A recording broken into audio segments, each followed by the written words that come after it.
फटी गईली नैहर कई साड़ी बीरन तोर रहिया निहारी।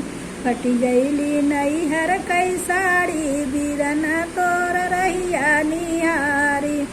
सासू कै साड़ी हो मनही न भावई। सासू कै साड़ी मोरे मनही न भाव। नैहर में मम्मी है प्यारी बीरन तोर रहिया निहारी। नैहर में मम्मी है प्यारी बीरन तोर रहिया निहारी। फटी गईली नैहर कई साड़ी बीरन तोर रहिया निहारी। फटी गईली नैहर कई साड़ी बीरन तोर रहिया निहारी।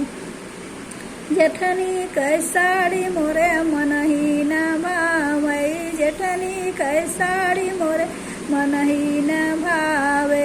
नैहर में चाची है प्यारी बीरन तोर रहिया निहारी।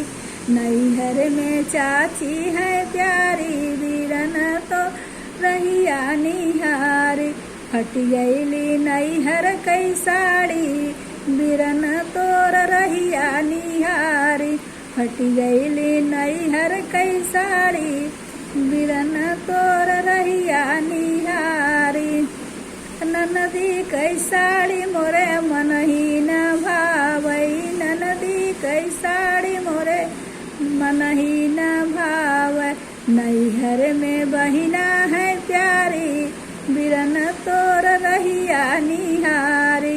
नैहर में बहिना है प्यारी बीरन तो रहिया निहारी।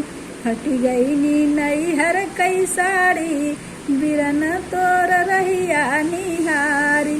फटी गईली नैहर कई साड़ी बीरन तोर रहिया निहारी।